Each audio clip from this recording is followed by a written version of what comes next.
நாமக்கல் மாவட்டம் பள்ளிப்பாளையம் பகுதியில் திறக்கப்பட்டுள்ள உயர்ரக ஏசி மதுபான கூடத்தை மூடக்கோரி ஆர்ப்பாட்டம் நடத்த அனுமதி கோரிய தாவேகாவினருக்கு அனுமதி மறுக்கப்பட்ட நிலையில் அனுமதியை மீறி தாவேகாவினர் போராட்டத்திற்கு குவிந்து வருகின்றனர். விவரங்களோடு இணைகிறார் எமது செய்தியாளர் தங்கமணி. அவரிடம் பேசலாம். வணக்கம் தங்கமணி, விவரங்களை நீங்க பதிவு செய்யலாம். வணக்கம். நாமக்கல் மாவட்டம் பள்ளிப்பாளையம் பேருந்து நிறுத்தம் பகுதியில் கடந்த 10 தினங்களுக்கு முன்பு பைன் ஆர்ட்ஸ் ரெக்ரிகேஷன் கிளப் என்கின்ற உயர் ரக ஏசி மதுபான கூடம் திறக்கப்பட்டிருக்கின்றது.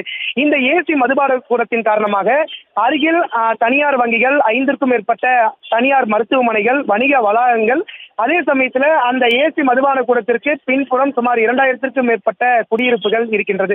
இந்த நிலையில இந்த பகுதியில் அமைக்கப்பட்டிருக்கின்ற அந்த ஏசி உயர் ரக மதுபான கூடத்தினால் பொதுமக்களுக்கு பல்வேறு இடையூறுகள் ஏற்படும் நிலையில தொடர்ந்து பள்ளிப்பாளையத்தை சார்ந்த பல்வேறு அரசியல் கட்சியினர் தொடர்ந்து போராட்டத்தில் ஈடுபட்டு வருகின்றனர்.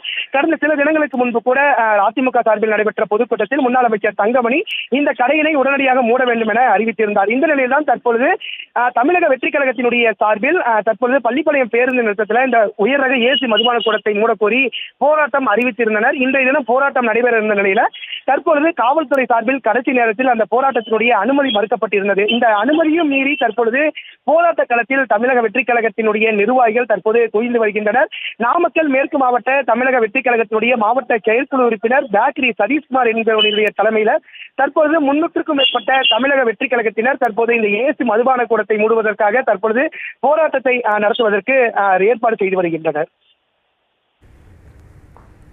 விவரங்களுக்கு நன்றி தங்கமணி.